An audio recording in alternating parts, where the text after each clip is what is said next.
Alors bonjour à tous, bonjour aux lecteurs de RC Mag et de notre chaîne YouTube. Alors aujourd'hui nous allons vous présenter un grand succès de chez Kyosho, une voiture qui est très connue, c'est l'Inferno Neo dans sa dernière version, la 3.0 en version thermique. Pour l'instant il n'y a pas de version malheureusement électrique encore de proposer. Alors il y a pas mal de nouveautés sur ce Neo 3. Alors moi je connaissais, j'ai bien connu la voiture qui a servi de base à cette voiture, ça veut dire c'est le MP7.5 avec lequel Yushi Kanai, le concepteur de la voiture, a été champion du monde, je crois, en 2002, 2004. Donc c'est une voiture, à la base, est assez ancienne, mais comme le MP9, elle a eu une longue carrière parce que c'était une voiture qui était non seulement performante et surtout très résistante. Alors sur cette base, ils ont fait une version RTR. Alors il y a eu le Neo première version, le Neo 2, le Neo 3, et à chaque fois il y a pas mal d'améliorations. Alors, il faut avouer que le Nero 1, il y avait quand même pas mal de fragilité, notamment au niveau des plastiques. C'était pas les mêmes plastiques qu'à l'origine, c'était au niveau du métal. Et maintenant, ils ont bien évolué, notamment surtout au niveau des plastiques. Et ils ont fait de nombreuses améliorations. Alors, on va découvrir déjà la boîte. Donc, il existe en version bleue et en version rouge. Alors là, c'est une version rouge qu'on va vous présenter. C'est aussi une voiture qu'on va faire rouler. Donc on va faire la vidéo en 3 parties. Là, il va y avoir une présentation générale de la voiture. Après, on va faire un démontage de la voiture pour bien la connaître. Et enfin, on fera un roulage. Et tout ça grâce au magasin Modélisme 34 qui nous a fourni la voiture. Et Cyril qui tient la caméra, qui me donne un coup de main comme on est voisins pour faire ces vidéos. Voilà. Et donc, sur la boîte, là vous avez donc les indications, les caractéristiques en japonais, comme toujours chez Kyosho. Alors, je pense qu'il n'y en a pas beaucoup parmi vous qui parlent japonais. Et de l'autre côté, c'est en anglais. Alors, comme je découvre la boîte avec vous, là on peut voir donc la voiture montée. On peut voir que bien sûr elle est tout roulement. Elle est équipée d'un nouveau moteur, d'un cerveau étanche, enfin de 2 cerveaux étanches, et de la radio qu'on retrouve sur la plupart des kits moyenne gamme de chez Kyosho. Voilà. Hop. On va découvrir la bestiole. On va elle est livrée, elle est toute décorée. On va la sortir, elle est protégée par une petite cale en carton. Donc la voiture, elle est vraiment, il n'y a pas d'aileron à monter, il n'y a rien, c'est vraiment prêt à rouler. Au fond, on retrouve la notice et la boîte. Donc normalement, là-dedans. Donc on retrouve la radio qui est bien emballée avec papier bulle. Alors c'est une KT231P, donc c'est la radio que vous trouvez sur beaucoup de kits de la marque. Donc c'est le moyen de gamme chez eux. Donc c'est une radio, c'est normalement il y a 3 voies. Hein. On voit qu'il y a le bouton ici, les indications, volant mousse, d'ailleurs qu'il faudra mieux coller. Hein. Comme beaucoup de radios, vous pouvez voir qu'il risque de bouger, ça peut vous gêner niveau pilotage. Et on retrouve tous les réglages utiles pour une radio de ce type. Donc vous avez des battements. Ici, la prise de charge, ce qui devient rare sur ce type de radio. Et là, l'emplacement pour les 4 piles. Donc on vous utilise plutôt d'utiliser des piles que des accus. L'autonomie, elle sera quand même meilleure. Voilà, c'est une radio qui est vraiment... Enfin, moi, j'utilise régulièrement hein, parce que j'ai d'autres voitures, notamment l'Outla Rampage, qui est équipée de cette radio, qu'on utilise, qu'on prête. Vraiment aucun problème de fiabilité, de portée. Et enfin, une bonne radio, voilà. En plus, vous pouvez voir que le volant, comme sur les radios un peu de compétition, il est déporté sur le côté. Voilà. Alors ensuite, on retrouve quelques outils. Alors, on va ouvrir pour voir ça. Là, on peut le faire parce que c'est la voiture avec laquelle on va rouler, on fera les démonstrations. Alors pour ceux qui habitent dans le 34, ben, vous aurez l'occasion de, si vous le souhaitez, on pourra se redonner rendez-vous de rouler avec, de la tester. Alors on voit un filtre à air, ça c'est le filtre à air Kyosho qui a le gros avantage. Alors je vous conseille pas de rouler quand il pleut, hein, mais ça fait un peu filtre à air pluie. Vous voyez, la mousse elle n'est pas apparente et il y a tout un passage à faire pour l'air, donc ça permet de, voilà, de bien protéger de l'humidité notamment. Mais bon, c'est vraiment pas le genre de voiture qu'on conseille de faire rouler dans la boue, hein. Vous allez, surtout si vous êtes débutant, vous allez rapidement la détruire. Donc il y a un jeu de clés qui livre avec. Bon, pareil, ça c'est le genre de clés, bon c'est bien de les avoir, mais ce qu'on vous conseille plutôt d'utiliser, c'est des clés de ce type. Là, il y a Cyril donc de Modélis 34 qui m'a fourni ces clés. Donc voilà, je crois que ça vaut 14 € dans ces eaux-là. Et vous avez donc tous les embouts qui sont de qualité. Voilà, ce sera, vous préserverez les têtes de vis beaucoup mieux avec ce type de clé. Alors bien sûr, ne pas l'utiliser avec une pince. Là, vous risquez de péter les têtes, hein. C'est vraiment pour tous les démontages simples. Voilà. Vous avez les colliers. Ça, c'est pour le montage du filtre. Alors bien sûr, le filtre, on va le vérifier tout de suite. Je pense pas qu'il est huilé. Donc ça, il faut peut-être acheter une petite fiole d'huile. Par exemple, Sismic en fait de très bien. Ça, pareil, ça, Cyril le vend, ça. Voilà, c'est pas huilé. Donc ça, c'est à huiler avec de l'huile spéciale filtre à air. Ah si, c'est légèrement gras, vous voyez. Je sais pas si ça se voit sur les doigts. Si, c'est légèrement huilé. Donc à la limite, on peut l'utiliser tel quel. La voir comme ça, parce que souvent les huiles, elles sont bleues. Il y en a pas mal qui sont colorées. Donc bon, ça, c'est bon. Vous avez donc une clé à roue. C'est la même depuis des années chez Kyosho, hein. Donc ça permet déjà le démontage des roues. C'est livré avec, c'est très bien. Vous avez une rondelle supplémentaire là. Ah oui, ça doit être pour le filtre aussi. Et vous avez une clé multifonction. Voilà, pour notamment la bougie, l'embrayage, voilà. Donc vous avez déjà quelques outils qui sont livrés avec la voiture. Après, donc on va regarder. Cette voiture, elle est en plusieurs versions, hein. Donc il y a déjà l'histoire de la couleur, mais j'ai vu que Cyril la propose aussi avec un kit de démarrage. Alors le kit de démarrage, je l'ai ici. Donc vous pouvez l'avoir sans, mais autrement si vous n'avez rien, il y a ce kit, il y a assez peu de différence de prix. C'est un kit de démarrage avec la pipette, encore une clé. Là vous avez un jeu de clés, vous avez des tournevis, bon qui ne doivent pas être d'une très grande qualité, mais au moins on les a. Et vous avez notamment le socket avec son chargeur et avec des têtes pour l'adapter aux différentes prises selon le pays. Voilà. Donc là, une fois que vous avez ça, vous avez tout pour utiliser la voiture. Il vous manquera que le carburant. Alors ça, j'ai vu il propose ici une version pour les gens, les locaux, les gens du coin, parce que le carburant, normalement, on n'a pas le droit de l'envoyer par la poste. Avec du carburant de chez Kyosho, de chez Racing Experience, du 16% spécial rodage. Donc c'est un carburant d'ailleurs qui est un poil plus cher que le 16% normal. Je crois qu'il y a 3-4 € d'écart, mais qui doit être beaucoup plus gras, qui a des composés différents. Donc c'est pas mal de lui mettre un petit bidon au début de 2 litres de rodage, carburant rodage. Alors, la carrosserie, moi je la trouve quand même assez réussie. Ouais, toutes les découpes elles sont faites. On peut voir au niveau de l'échappement, au niveau du moteur et du lanceur, qui ressort bien. Alors, on va démonter les clips.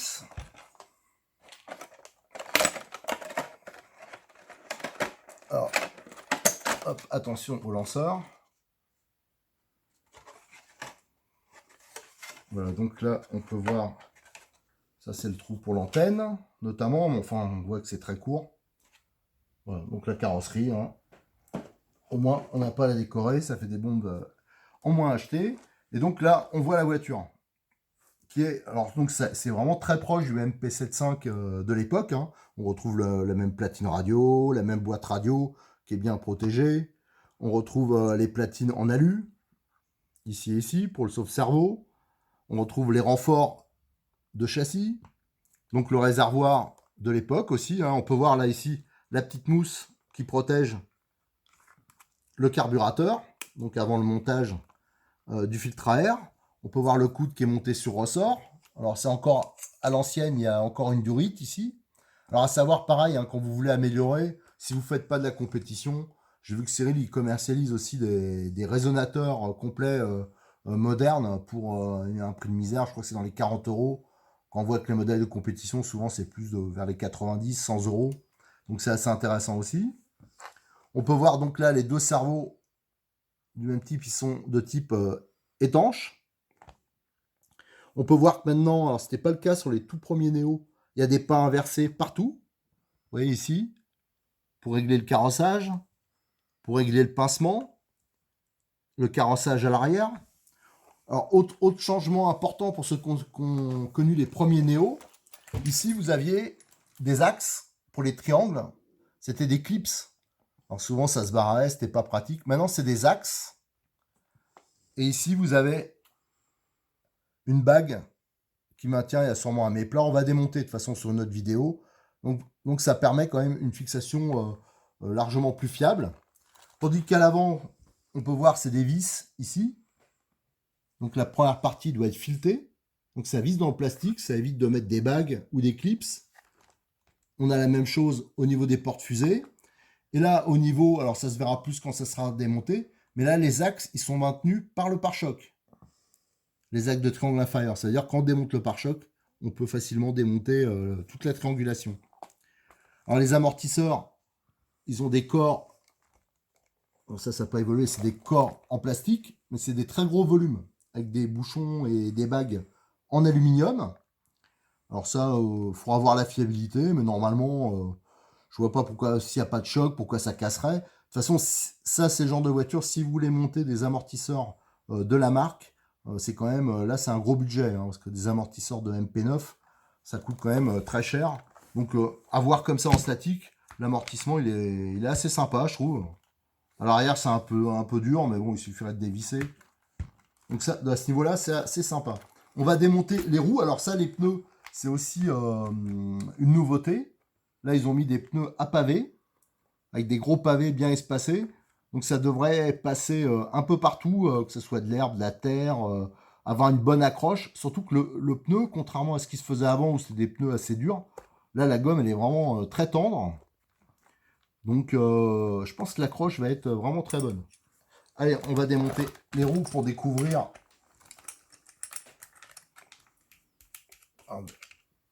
Déjà, les écrous, on peut voir qu'ils sont... On peut voir un molletage, là, un petit cannelage. Ça permet une meilleure accroche. Ça doit être ceux du MP9. Hein. Voilà. On va démonter de ce côté-là aussi. Alors pareil, avant c'était couleur alu. Maintenant ils sont anodisés. Donc ça devrait être un peu plus résistant en surface et c'est un peu plus joli. Donc on peut voir ici, hein, ici il n'y a pas de bague, pas de clips. Donc on va démonter, mais de toute façon, ça doit être, je suppose que la première partie doit être filetée.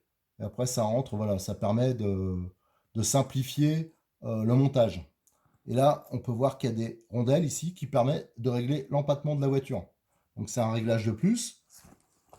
Voilà. Donc c'est comme le MP9 actuel, c'est le même système. Hein, c'est un système à étrier avec des fusées alu, sauf que sur le MP9, c'est des fusées, enfin le MP9, je parle le TQ4 ou le MP10 même, c'est le même système, c'est des fusées usinées, tandis que là, c'est moulé, comme le MP9 RTR.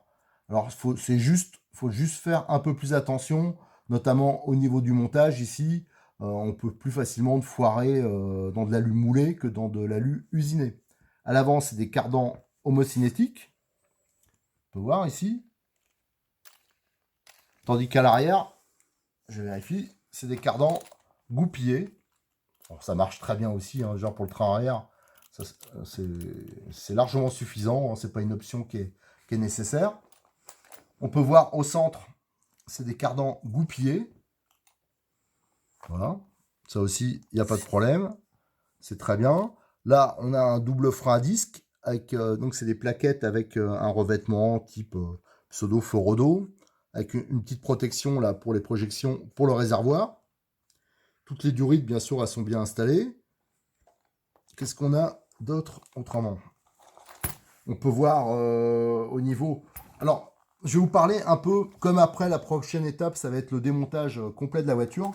on va parler un peu plus de la radio. On va juste démonter ça et après on parlera des options et des pièces détachées de cette voiture.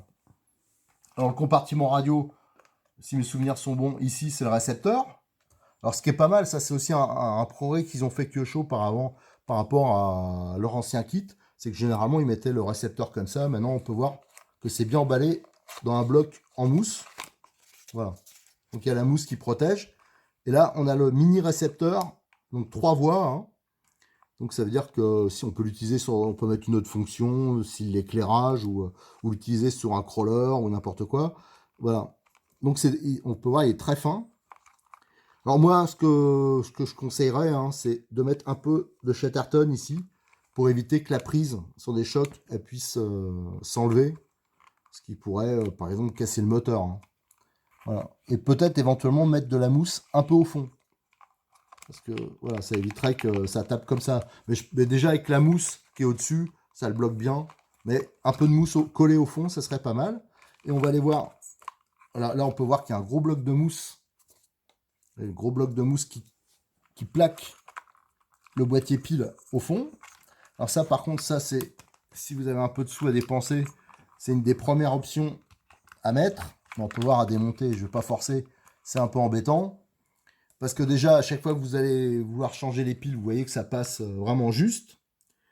Surtout si vous mettez des piles, pensez à mettre du Chatterton autour pour pas que sur le premier choc, les piles elles se déboîtent. Et à savoir que ce genre de boîtier pile, souvent, au niveau fiabilité, c'est pas extraordinaire. C'est comme toutes les radios de début, c'est livré avec ça. Mais au bout d'un moment, vous pouvez avoir des faux contacts. Et là, pareil, vous risquez de casser la voiture et surtout de casser le moteur. Donc ça vous coûtera plus cher que par exemple prendre, là j'ai pris par exemple, ça c'est pareil, commercialisé par Kyosho Europe. C'est les EQ Orion Marathon qui existent en plusieurs capacités. Et ça, l'avantage, ça monte en lieu et place.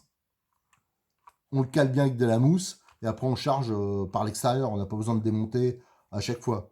Voilà, et ça vaut... c'est pas très cher, ce genre d'accu. Ça doit avoir une vingtaine d'euros. Et c'est largement plus fiable que le montage d'origine. Donc ça, c'est le genre de petite option. Quand vous achetez ce genre de voiture, qui est vraiment une voiture qui a un très bon prix. Hein. Kyosho, c'est souvent très cher. Mais celle-là, elle est vraiment proposée à un prix correct. Voilà. C'est le genre d'options qui peuvent être intéressantes. Autrement, j'ai mis de côté quelques options que m'a passé Cyril. Alors, à savoir qu'il n'y en a pas des tonnes pour cette voiture. Alors, d'origine, c'est une couronne en plastique qu'il y a. Alors, franchement, moi, je suis pour conseiller de garder la couronne plastique parce que ça vous oblige à bien apprendre à régler l'entredent. Donc, la couronne plastique, vous l'abîmerez essentiellement, ça sera souvent plutôt votre faute parce que soit vous avez mal réglé l'entredent ou parce qu'il y a un problème de surchauffe dans l'embrayage ou voilà. C'est plutôt des problèmes d'utilisation. Mais vous avez cette référence IF 245 qui est donc une couronne en métal. Donc ceux qui veulent monter une couronne métal à la place, vous avez la possibilité de le faire. La voiture, elle est livrée sans barre anti-roulis. Alors franchement, ça marche très bien sans barre anti-roulis. Mais pour ceux qui veulent, par exemple, avec ce genre de voiture, moi je suis sûr qu'on peut... D'ailleurs, on fera le défi. Moi, je propose à Cyril qu'on inscrira à une course avec cette voiture en thermique. Il suffira juste de mettre un pot homologué. Et donc, il existe des jeux de barres anti-roulis. Donc là, c'est l'arrière, IF 117. Alors par contre, il n'y a pas beaucoup de choix parce que c'est des stocks de l'époque. Et donc on voit là, pour l'arrière, il y a une barre complète, une seule barre avec toutes les rotules. Par contre, pour l'avant, c'est une option de l'époque. Alors les options, vous les repérez par la référence. Quand ça commence par, il y a W dedans, c'est que c'est une option. La IFW, c'est une option de l'époque. Et donc là, vous avez un jeu de 3 barres anti-roulis. Ce qui permet après d'ajuster la tenue de route en changeant les barres. Voilà. Qu'est-ce qu'on a?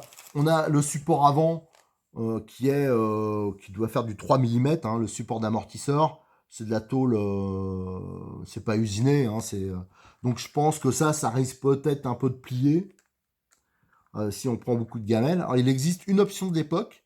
Donc c'était le support d'amortisseur option du 777. Voilà, alors ce 777, c'est le successeur du MP75, mais c'était sensiblement la même voiture. Alors c'est une voiture qui a été aussi championne du monde à l'époque.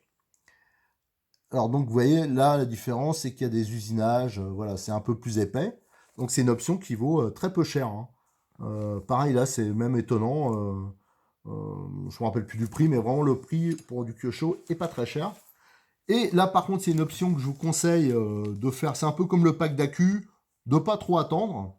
Le jour où vous allez faire votre premier entretien au niveau des différentiels de la voiture, à savoir que c'est une petite mesquinerie de chez Monsieur Kyosho. À chaque fois, même le kit MP75 RTR ne l'a, non, MP9 RTR ne l'a pas. Ça veut dire que il n'y a que 2 satellites par différentiel. Donc ça veut dire pour le placer en 4 satellites comme le MP9, le MP10, il faudra acheter, alors pareil c'est pas trop cher, ça va encore, il faudra acheter des jeux de pignons complets. Donc là, ça, comme on le voit, il y a 4 satellites. Les satellites, hein, pour ceux qui ne connaissent pas, c'est les petits pignons. Les grands, c'est les planétaires. Donc les rondelles sont fournies avec. Donc là, ça permet de faire un diff. 2 diffs, je veux dire. Pour faire une voiture complète, il faudra 2 jeux. Et il vous restera donc 2 pignons en rab. Et il vous faudra ce sachet aussi, la référence 97001. Et dedans, vous avez les axes des satellites. Donc là, il y a de quoi faire 2 voitures en fin de compte. Il y en a 6. Voilà, donc c'est en fin de compte, il faut 2 sachets de IF102 et un sachet de 97001. Voilà, et après, niveau options, c'est tout. Voilà, donc vous voyez, il y a très peu d'options et la plupart ne sont pas nécessaires. Après, j'ai mis, pour vous montrer, il m'a amené quelques pièces de son stock. Bon, déjà, c'est pour vous montrer que les pièces sont en stock, hein.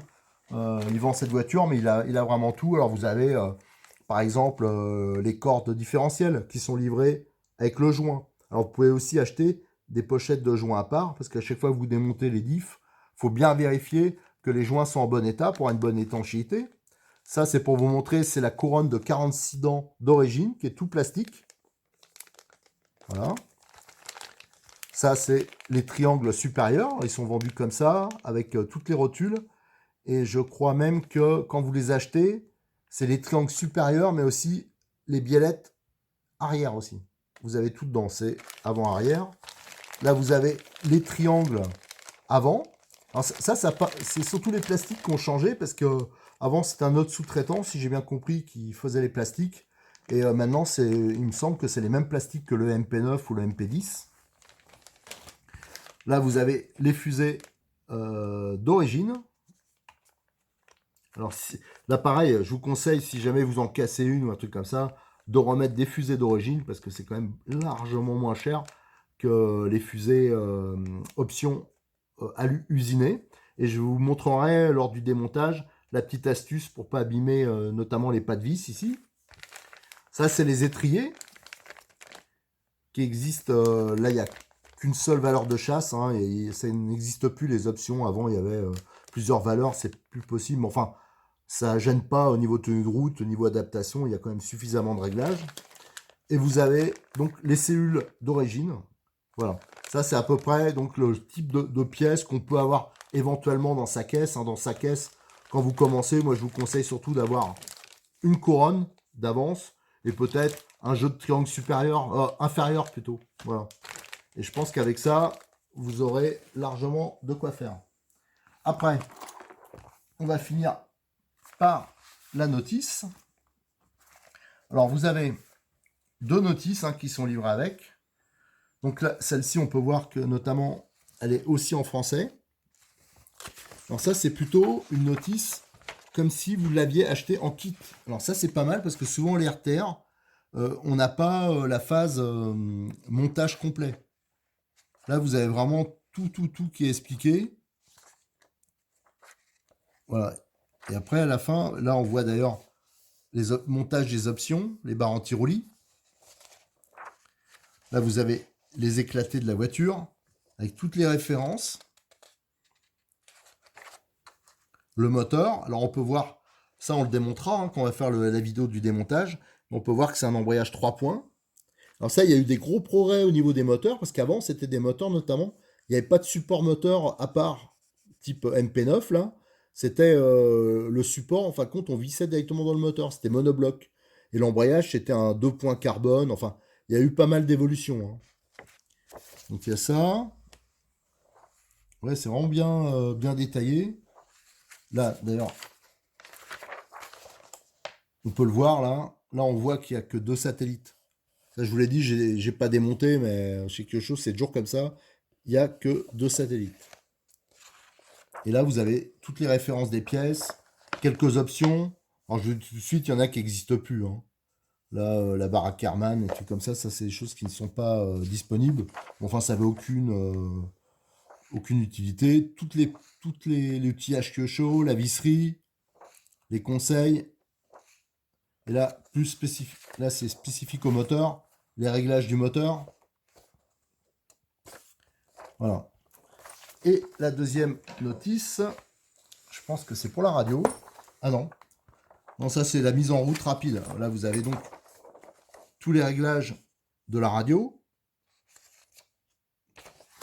Alors pareil, hein, il y aura un article sur RC Mag. Je vous ferai...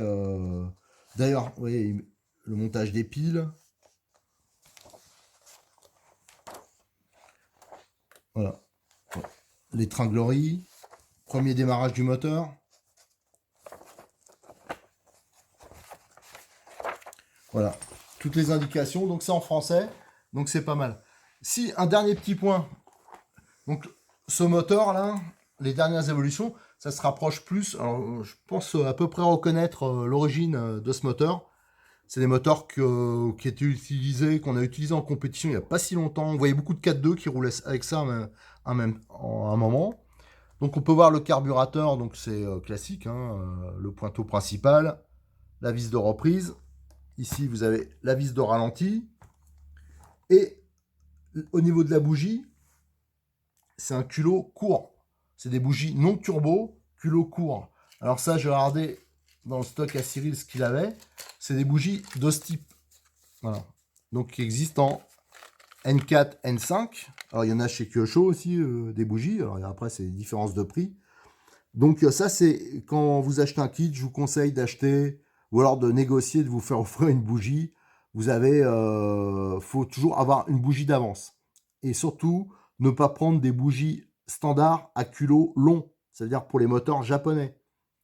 Voilà. Parce qu'autrement, vous avez complètement changé comment dire, le volume de la chambre de combustion. Ça sera plus bon. Alors, vous avez des N5 et des N4, par exemple, hein. Donc, les N5, c'est des bougies plus froides. Et les N4, non, c'est plutôt le contraire. Oui, N5, c'est des bougies plus froides. N5, c'est des bougies plus chaudes. Alors ça, souvent, on fait par rapport à la température. Les N5, c'est plutôt quand il fait chaud. Les N4, c'est plutôt quand il fait froid. Voilà. Et d'avoir une bougie d'avance aussi, ça permet de contrôler son socket. Pareil, quand vous avez une bougie qui ne fonctionne pas, je vous conseille, enfin, si elle s'allume toujours, mais que sur le moteur, elle ne fait pas fonctionner le moteur correctement, de toujours la garder pour pouvoir contrôler l'état de charge de votre socket. Voilà à peu près ce qu'on pouvait dire sur cette voiture. Et je vous donne rendez-vous pour la prochaine vidéo où on va décortiquer plus en profondeur la voiture, la démonter et voir exactement comment c'est fait, où c'est qu'il y a des roulements, les choses qu'on peut améliorer. Voilà. Allez, je vous remercie et à bientôt sur YouTube et sur le forum de RC Mag où nous allons aussi faire le démontage de la voiture. Allez, merci.